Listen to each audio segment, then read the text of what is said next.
సుధాకర్ దగ్గర నుంచి మొత్తం అన్ని కూడా అన్ని మేము మళ్ళీ రీఓపెన్ చేస్తాం, ఎవరిని వదలం, ఈ వార్నింగ్లే నడుస్తున్నాయి తప్ప ప్రస్తుతం జరిగిన విధ్వంసాల గురించి అయితే ఎవరు మాట్లాడట్లేదు. అదేనేది అవన్నీ ఇప్పుడే కాదు, భవిష్యత్తులో రాబోయేటువంటి రోజులు ఆ కేసులు ఎట్లా ఉంటాయి ఏంటుంటాయి అనేది చూడాలి.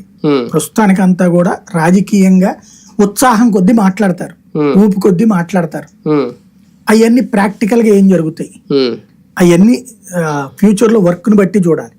ఇప్పుడు ఈ 4 రోజులు వర్క్ చేసి స్టేట్మెంట్లు చూస్తే రివెంజ్ పాలిటిక్స్ చేయడానికి రెడీగా ఉన్నాం అనే సంకేతాలు ఏం కనిపించట్లేదు. చూడాలంటున్నది మనం, వాళ్ళు మాటల పరంగా చూస్తే రివెంజ్ మాటలే ఉన్నాయి. అవును, అచ్చెన్నాయుడు మాట్లాడినా వీళ్ళందరూ మాట్లాడి అవన్నీ ప్రాక్టికల్ గా ఏం జరుగుతుంది అనేది చూడాలి. రివెంజ్ పాలిటిక్స్ వెళ్ళింది అనుకోండి, ఇక భవిష్యత్తులో కూడా రివెంజ్ పాలిటిక్సే ఉంటది. జనాలు కూడా అటో ఇటో ఉండాలి, తన్నుకోవాలి, జావాలి. అదే జనం కోరుకుంటున్నారా చూద్దాం. 1వ తారీఖు రాబోతోంది, జూలై 1వ తారీఖు.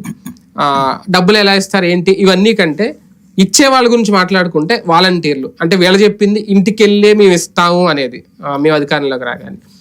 ఒక పక్క వాలంటీర్లు చాలా మంది రాజీనామా చేస్తున్నారు, చాలా చోట్ల అన్ని చోట్ల నిమ్మల రామారాయణ కలిశారు, అచ్చెన్నాయుడు కలిశారు, అందరినీ కలిశారు.